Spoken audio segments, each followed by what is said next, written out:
आता पाहणार आहोत लोकसभेची पूर्वतयारी कशी सुरू आहे त्या संदर्भातल्या न्यूज टॉप 9। आगामी काळामध्ये अडसूळ नवनीत राणांच्या प्रचारात दिसतील। आमदार रवी राणांचा टोला तर आनंदराव अडसूळच उमेदवार, राणा प्रचार करतील। अभिजित अडसूळांचा पलटवार।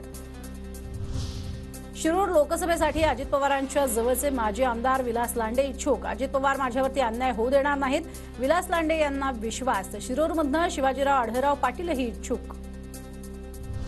अशोक चव्हाणांचे निकटवर्तीय डॉक्टर अंकुश देवसरकर यांची हिंगोली लोकसभा लढवण्याची तयारी।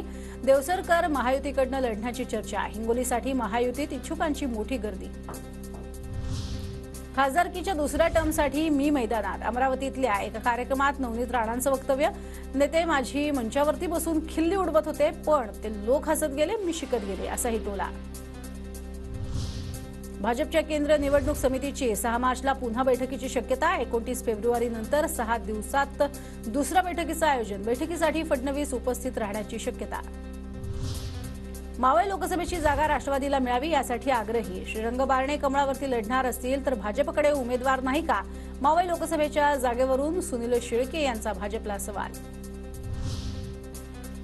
अजित पवारांचे सख्खे पुतणे योगेंद्र पवार आणि सुप्रिया सुळे यांच्या प्रचारासाठी मैदानात। 5 आणि 6 तारखेला बारामतीतल्या गावांना भेटी देणार। आमदार निलेश लंकेंची ठाकरे गटाच्या शहर प्रमुखांनी घेतली भेट। अहमदनगरमध्ये लोकसभेच्या पार्श्वभूमीवर राजकीय घडामोडींना वेग। निलेश लंके यांनी महिव्यातनं येऊन लोकसभा निवडणूक लढवावी। ठाकरे गटाचे शहर प्रमुख संभाजी कदम यांची प्रतिक्रिया। आगामी लोकसभा निवडणुकीच्या पार्श्वभूमीवर मनसेच्या पदाधिकाऱ्यांमध्ये फेरबदल। सुमंत धस यांच्याकडे बीड, केज आणि अंबेजोगाई विधानसभेची जबाबदारी।